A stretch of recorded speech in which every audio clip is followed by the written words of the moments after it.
Ayaw ko na pahirapan ng sarili ko.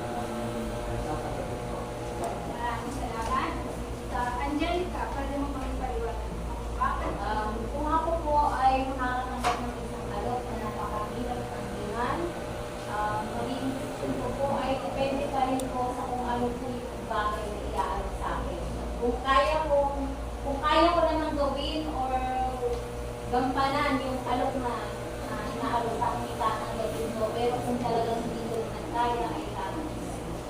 Salamat, Angelica. So, ang inyong mga sagot ay may kaugnayan sa maikling kwento na ating tatalakayin ngayon. So, bago ang lahat, alamin muna natin kung ano ang maikling kwento. Pwede mo bang masahin? Goddess? Ang maikling kwento ay isang maikling akda na nalaman ng isang buong kwento.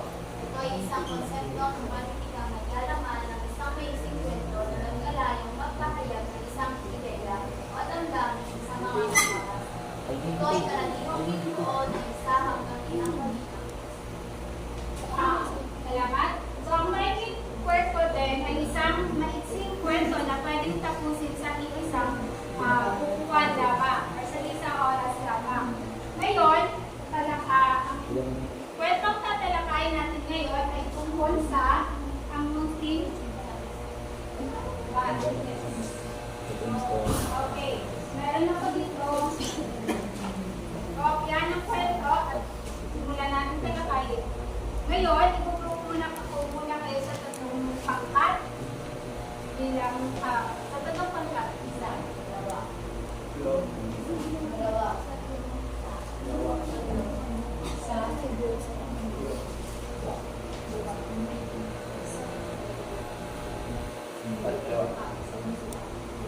Okay. Ay, sige. Go. Pangkat isa, pangkat dalawa, pangkat tatlo. Okay. Para sa pangkat isa, dalawa po. Dalawa po. Dalawa po.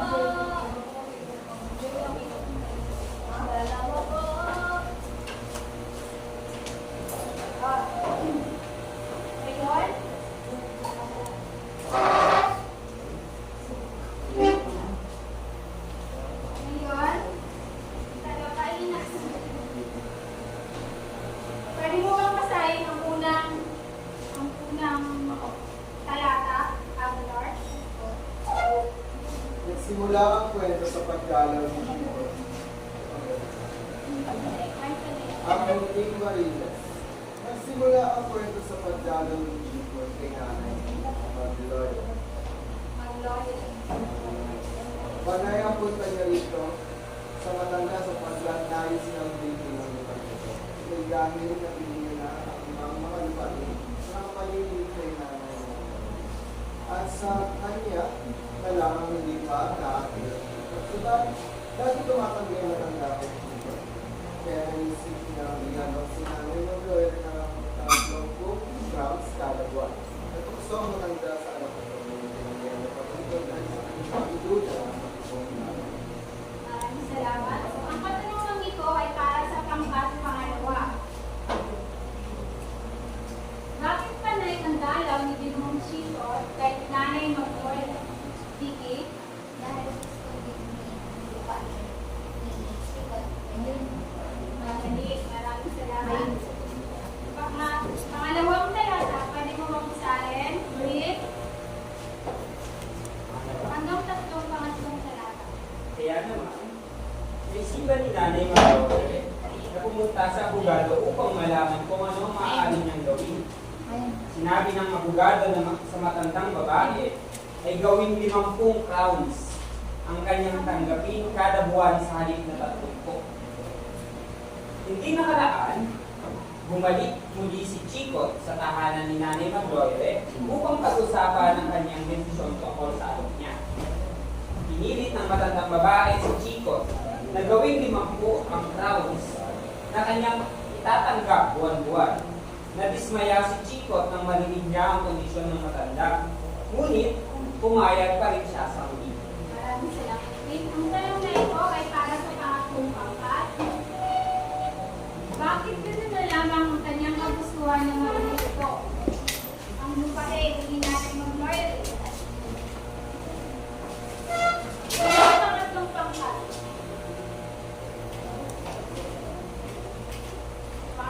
Best interest. Sino ang pangatlong pangkat? Bakit? Ganun na lamang ang kanyang pa ni Nanay Magdoy. Let's go.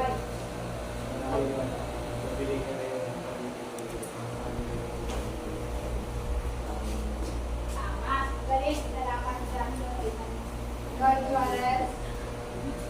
Pangalawang talata, pwede mo pang basahin ng Angelica. 3 taon na ang nakalipas at labis ang pagkainis ni Jacob sapagkat pakiramdam niya ay naisahan siya ni Nanay Magdoy. Napapaisip na lang siya sa kanyang sarili kung kailan ba mamamatay ang matandang babae. Subalit mukhang mabubuhay pa rin si Nanay Magdoy sa susunod na 15 taon. Kaya naman, naisip ni Jacob na imbitahan ng matanda sa kanyang tahanan sa Israel upang kumain ng hapunan. Pumayag naman ng matanda sa invitasyon ng Jacob at isinanda siya ng maraming pagkain na bawal sa mga matanda. Sinandi ni Nanay Magdoy ang pagkain. Ano ang tunay na dahilan ng Jacob sa matandang nag-aapunan sa kanyang bakuran? Patahanan. Yes, Angelica. Ang tunay na dahilan ng Jacob sa pag-imbita sa matanda ay upang pakainin ng mga bawal pagkain ng matanda sa kayo ng madali ang pagkain. Yes. Opo, pagaling. Salamat, Angelica. Okay, sa last, ay, kamuling talata, Corby, Colin,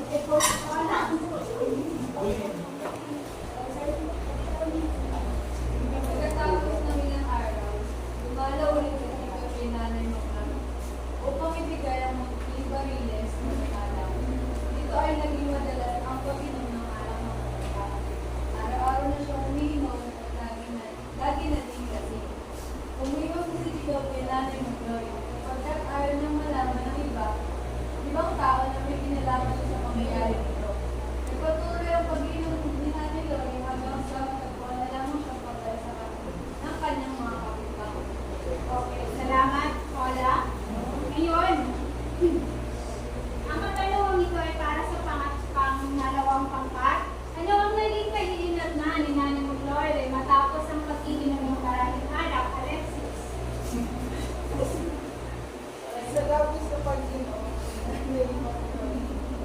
kanyang kinahinatnan ay namatay na lamang siya at nagpuan na lamang siya ng kanyang Tama, magaling. Salamat, Alexis. Ngayon,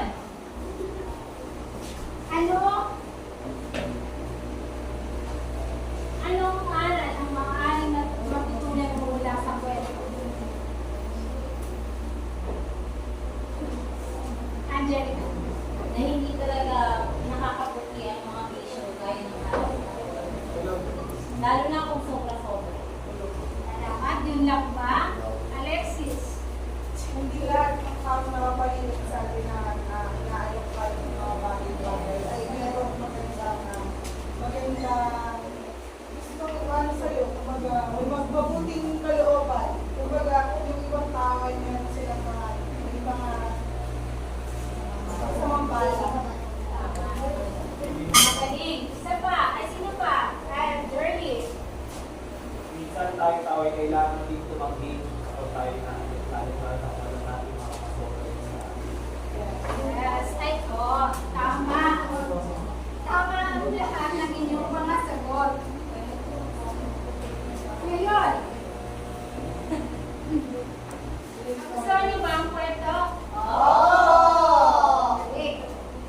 Tayo tungo sa ating activity. Ay, aktibidad.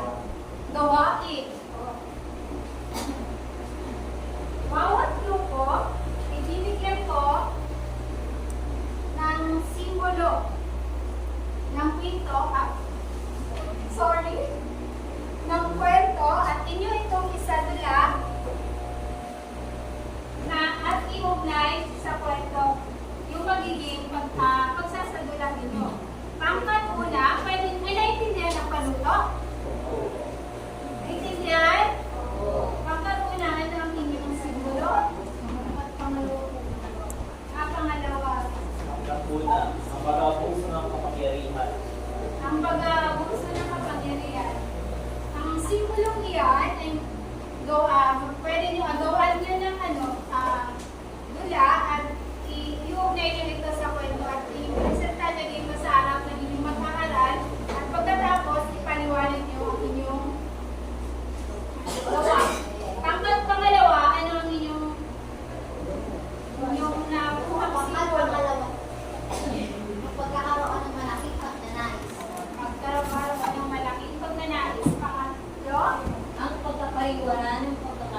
Isang araw, naglalakad ang magkaibigan si Tyra at si Angelica. Nakita ito ng mapanglait na si Shena. Nakita siya. Ngunit dahil mahirap lamang si Tyra at mayaman si Shena, ganun na lamang tapak-tapakan niya ang pagkatawa nitong dalawa. Bigla sinugod ni Angelica si Shena. At dahil doon, nagsumbong si Shena sa kanyang nanay na mayor, si Darling Joy P. Pinatawag niya ang nanay ni Angelica na si Daniela. At nagmakaawa si Daniela sa mayor kahit kasalanan naman ito ni Shena.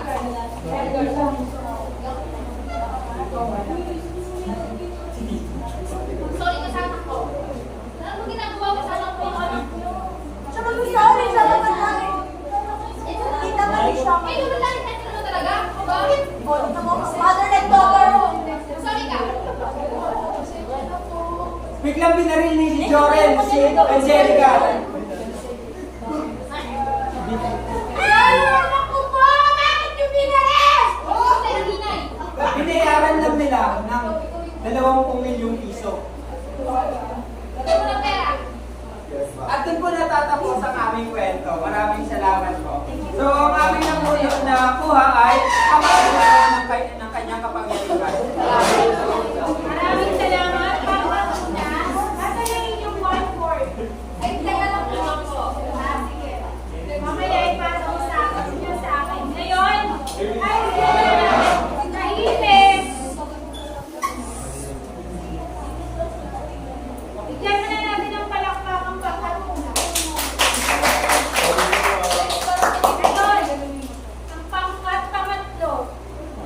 Ay, pangalawa pa na. Tawaan. Asa na inyong 1/4? Ako, ma'am, bibigit ko.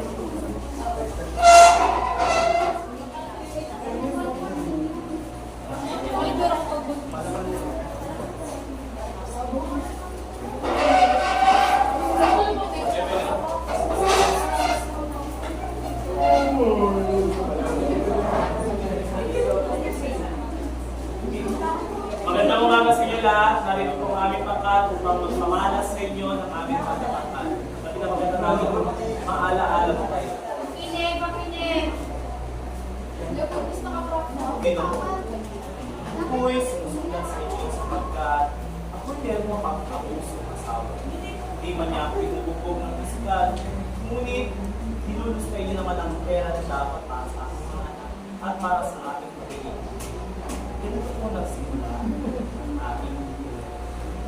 Ako po ay si Paulita de Gomez. Isa po payak na. Nagdadalang tao sa mga ito at naglilinis na.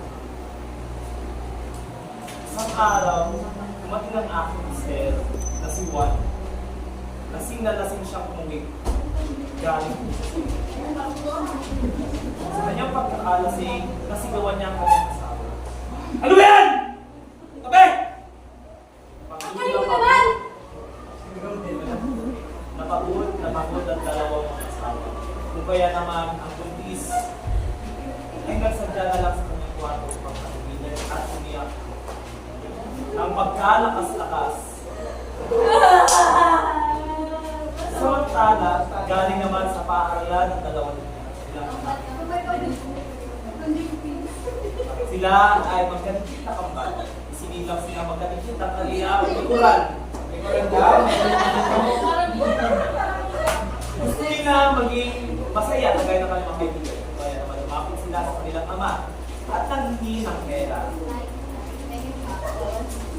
Ngunit dahil ayaw gastahin ng tatay sa anumang bagay ang pera, tinanggay niya ito para sa kanyang pag-ibig. Wala tayong pera. Nagalit ang tatay at sa takot ng dalawang kambal sila ay naghiwalay. Sa kasalukuyan, tumungo sa tindahan si Paulita. Mangungutang siya sapagkat wala na silang pera. Lisa, pwede bang makautang kahit ito man lang o kahit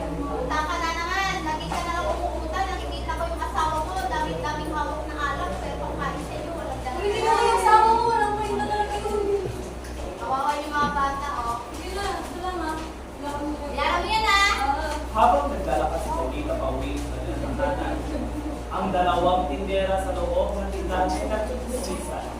Kasama si Marcos na adik. Now, ano na? Ikaw mo ba yung step-step? Kasi nga naman, yung asawa nga niyo, kanina ko sa akin ng itlog, bigla nakapagpunong itlog ng asawa mo. Hindi alam ng dalawang chismosa, magtropa, si Juan at si Marcos. Kaya naman tutulong si Marcos upang maalam sa kanyang tropa ang kanilang Pare, ano natin? Ano mas araw, pinag-usap ko kayo sa tindahan na. At dito natapos ang kwento. Ang huling paalala ng asawa niya si Paulita na dapat tigilan na ng kanyang asawa ang kanyang paglalasing, ang kanyang pagnanais na magpakalasing sapagkat ngayon nanganak siya ng triplets. Ang dahilan niya ang sa hinga lamang ng kanyang panganak, ang tatlong uloy nasa isang katawan. Maraming salamat. Wala na, babe. Wala na. Maraming salamat. Ngayon, tayo malakpak ang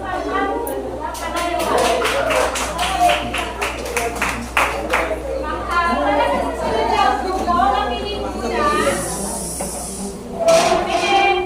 Para sa susunod na grupo, pwedeng pakibilisan na.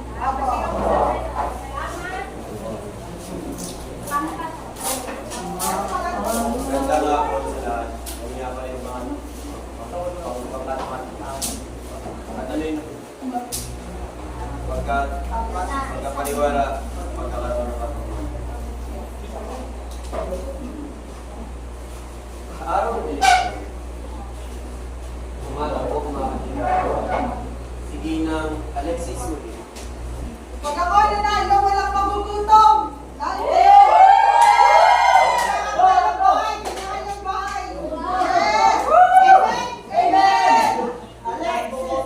Hindi mag-uling kandidato si Alexis Uri. At kung dumating ng eleksyon, si Ginang Alexis Uri. Biglang nagbabaw lang. Dahil panalo na ako, lahat ng lupain nyo magpupunta sa akin.